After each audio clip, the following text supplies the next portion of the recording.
Paul Wiggins. Paul is who been on my radar. In 2017, when Michael was murdered by Woodland police, Paul Wiggins was who, unfortunately, we released my brother's body to. They tampered with my brother's body. They fixed things. And I knew this early on because the coroner's office called and said, we have been waiting to see my brother's body. And they're like, hey, we can release the body. You just have to release it to a funeral home and they'll let you see it there. So out of the 3, I picked Kraft Bros.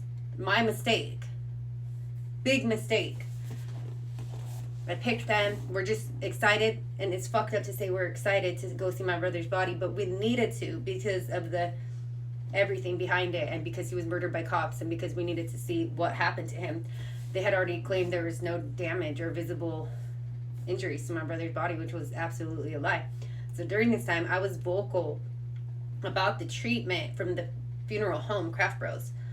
Specifically, I had gotten a call from one of his secretaries, and she said, okay, we received the body, so now they needed us to sign some things and approval for some things. And I told them, wait, no, we need to see my brother's body. My brother was killed by the police. We need to see, that's evidence. You guys are not to do anything. At first she's like, well, I don't think you can see him. She got kind of quiet because I think he needs a lot of work. I said, work? No. I told her, lady, my brother was just killed by the cops. Like, no, there's not. I made that clear. We hung up. Paul Wiggins calls me that evening. We're at my mom's apartment, and I answer, and I happen to just say, like, oh, hold on a second. Let me put you on speaker and go to the other room, just because there's people talking. And he's like, got all weird. Speaker, no, don't do that. Don't do that. I thought that was weird. You didn't tell me if I could listen to my own phone on speaker. What? And then he hung up on me all like weird, hung up, called back like a minute later on a block call. What is a block call? It's the fucking cops. It was with the cops. I don't know in which way, but I know the cops were then on the line. And he told me that we couldn't see my brother. Absolutely not. It's about to be the weekend. My brother was killed on a Wednesday. He got the body on a Friday. He's like, oh, it's going to be the weekend. No one's going to be working. If you guys want to see the body, it's going to be a lot of money. I'm sure you guys can't afford that. And I was pushing like, wait, but, I'm standing up, standing my ground like, no. Da-da-da-da-da. And he says, well, if you got, his solution was, if we need to see the body, it's going to cost at least $1,500 for them to go there on the weekend and show my brother's body, and it would only be to my mom and my mom alone. And I was like, are you crazy? My mom just lost her son. Who are you to say? Like, hello, we have a dad too. Like, you're saying both my parents can't even go together and see my brother's body. So lots of red flags, guys. Lots of red flags. Okay. So that happened already. So I'm already on social media, speaking our truth, sharing what's happening, sharing what my family's experiencing.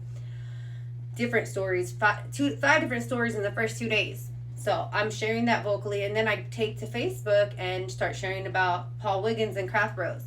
And I got messages by at least like 5 different people that worked for them in some different capacity. They all had different, like the ones I talked to more closely had different roles there, but what they specifically told me, they took time to call me, send me messages, and really helped me out in this time. There was one man too who really went out of his way to help out. They gave me the warning I needed, and that's community. Like, I haven't even talked to or heard from those people in years. There's one of the girls, like, we see each other's stuff sometimes and we're cool, but that is what community is. And I'm getting the chills, standing up and speaking out. When something's wrong, you say something, especially when it's to the effect of other people being killed and harmed and wronged. So I knew they tampered with my brother's body because one of the former workers told me, like, Marissa, you need to get your brother out of there as soon as possible. They are not good people. They are in bed, local law enforcement's funerals and stuff for free, and that they're in bed with law enforcement, and that they could change a body and fix stuff because they knew that the things that I was saying and the things that my family was saying publicly, which was so different than what the police were saying. But it's like, I literally had to investigate my brother's murder.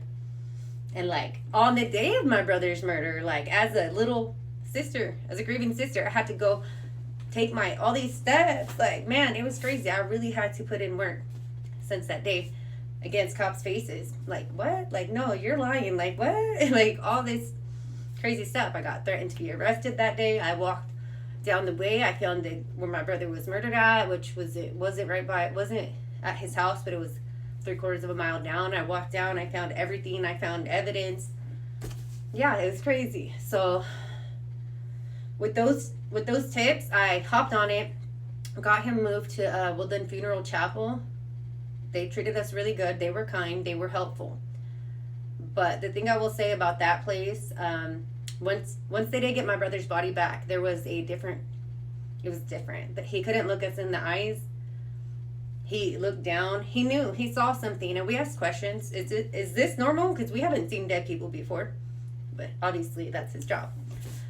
And he didn't want to say much, but I feel he answered truthfully, which gave me enough info that I needed. And my brother's body definitely had work done.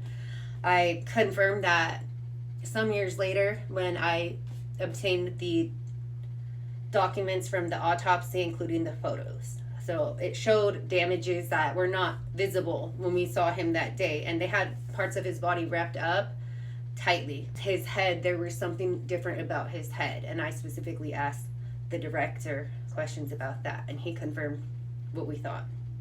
So autopsy photos. And I have tried to make formal complaints, guys. I have my email threads, different departments, and nothing. So hella families in this community have been wronged by McNary's, by Kraft Bros, by Paul Wiggins. He is a fucking evil crook, and I hope you go down. But the fact that the Yolo County DA's office is taking action is a little suspicious in itself, because I think Yolo County District Attorney's Office is feeling the heat